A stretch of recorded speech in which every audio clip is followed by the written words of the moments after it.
What is regarded as the traditional circus first appeared in 18th century London with performing horses and people.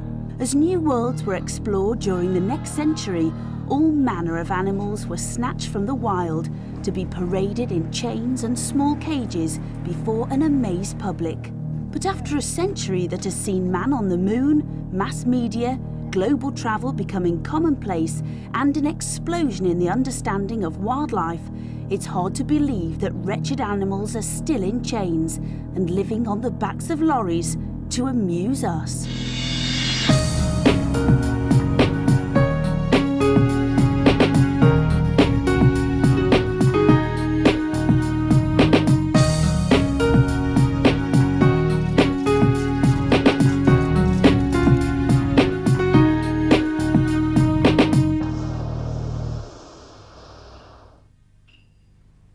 Every year, thousands of animals, including horses, lions, elephants, tigers, baboons, indeed almost any animal you can imagine, are on the move across Europe. These travelling menageries may cover thousands of miles, carrying animals from site to site. Home is necessarily temporary. Whatever can be quickly dismantled and moved at the end of the week. A cage on a lorry, a short rope or chains tied to a spike in the ground, a stall in a tent, or if an animal is particularly fortunate and space permits, a small electric fenced enclosure. Almost entirely ignored by national, international and European legislation or regulation, this is a world that time has simply passed by. A sad and pathetic relic of the past, a spectacle that demeans us as spectators, as well as the animals going through their routines. The Captive Animals Protection Society have monitored touring circuses and are campaigning for a ban on this archaic misery. It's morning at the circus and the animals are already awake as the workers begin to stir. The elephants stand in a tent, chained by a front leg and a hind leg, able to shuffle a pace or two forwards or to stand up or lie down. Most of the time, this is the extent of their entire world. They stand on large metal or wooden boards. With nothing else to do, if these were not there, they would surely dig up the ground. The boards are soaked with urine and piled with excrement.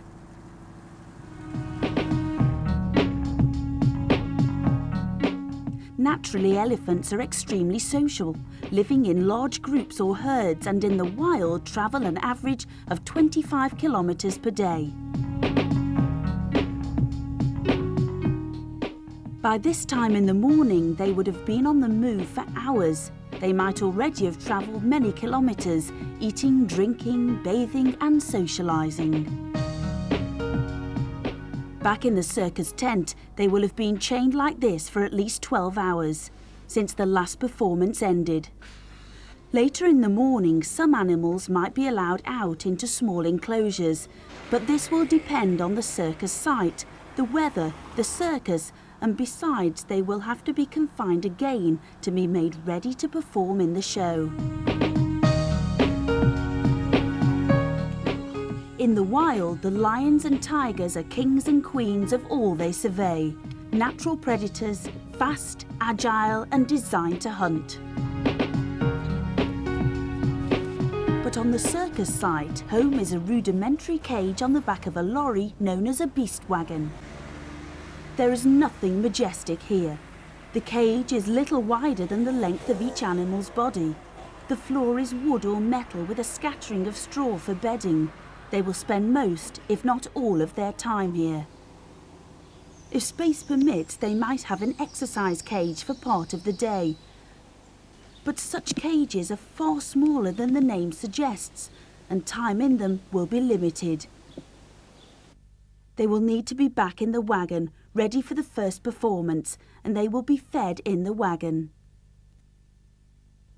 It is not just the wild animals that are frustrated and confined here. Dogs are generally not kept as pets, but more like zoo animals.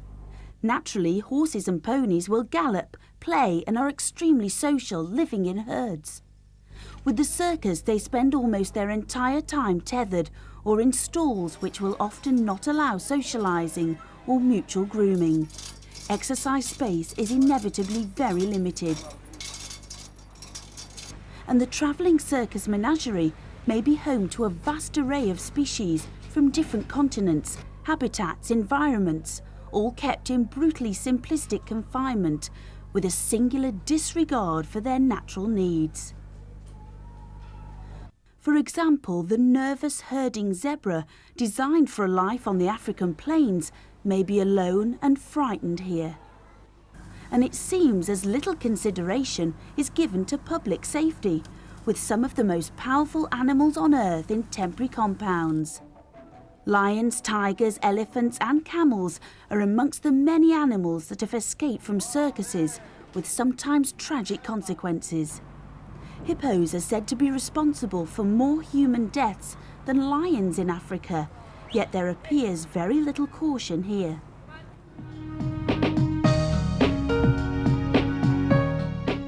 On the other side of the globe, great herds of hippo are hauled out on the sandbanks of a river or submerged below its waters for protection from the midday sun.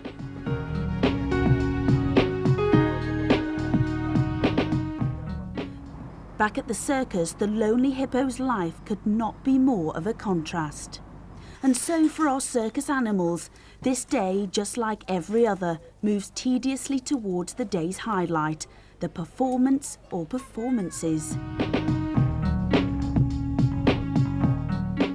In the early afternoon in Africa, a troop of baboons have settled down to forage in the shade of the trees and groom each other before moving on.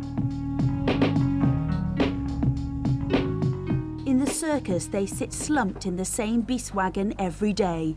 They will be hauled from the cages to be chained to ponies for their performance. Circuses claim that the performance provides the animals with stimulation in their dull day. In reality, these animals plod through variations of the same tricks they've been doing for years, and this grand outing to the ring lasts little more than a few minutes. The animals in circuses are there purely for entertainment, and the routines have changed little since the 19th century. We see elephants made to look unnatural and undignified, or big cats leaping or rearing at the crack of the brave tamer's whip. Some circuses claim to be educational, but what do you think is being taught here? Or here? Or here? Even for domesticated species, the tricks are equally pointless, demeaning and disobedience violently dealt with. And remember, while circuses remain legal, it is legal to use whatever force is necessary to get an animal to perform. A shout or crack of the whip will quickly escalate to something harsher should an animal fail to obey. Real training takes place in secret, and the tools of the trade may include whips, screw points concealed in walking sticks, spikes, metal bars, and electric shock devices. What you see in the ring is just a little reminder to the animal. Little wonder the animals enter the ring with so little enthusiasm. The circus day revolves around the 1 or 2 performances that'll take place. Animals need to be in their stalls or tethered ready for their performance. With so much to do for the big show, there won't be time to groom or catch animals in exercise enclosures, so it's back to their confined night quarters. After their few minutes in the ring, the animals will be returned to their pens ready for the next performance or for the night. And so as the evening draws in, our circus elephants are back in their chains, whilst their wild counterparts chase to a waterhole to play in the setting sun.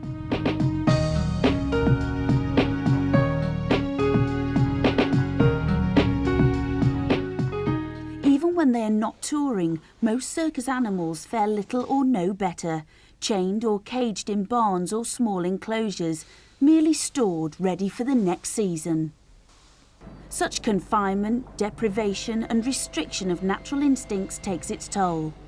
Disturbed, unnatural behaviours such as repeated rocking and nodding or pacing the same steps again and again are common amongst circus animals. Often referred to as stereotypic behaviour, these are repetitive movements that serve no function. With nothing else to do, these animals are going out of their minds. Some animals may spend more than half their time like this, day after day after day, for the rest of their lives. Some might claim it's traditional. Some might find it entertaining. Surely it's time it stopped.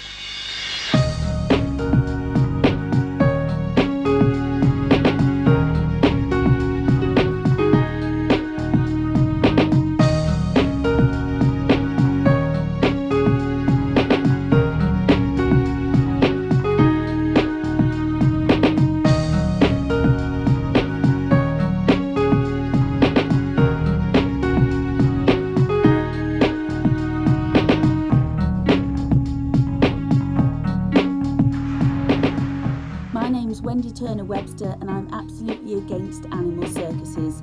Please support the Captive Animals Protection Society.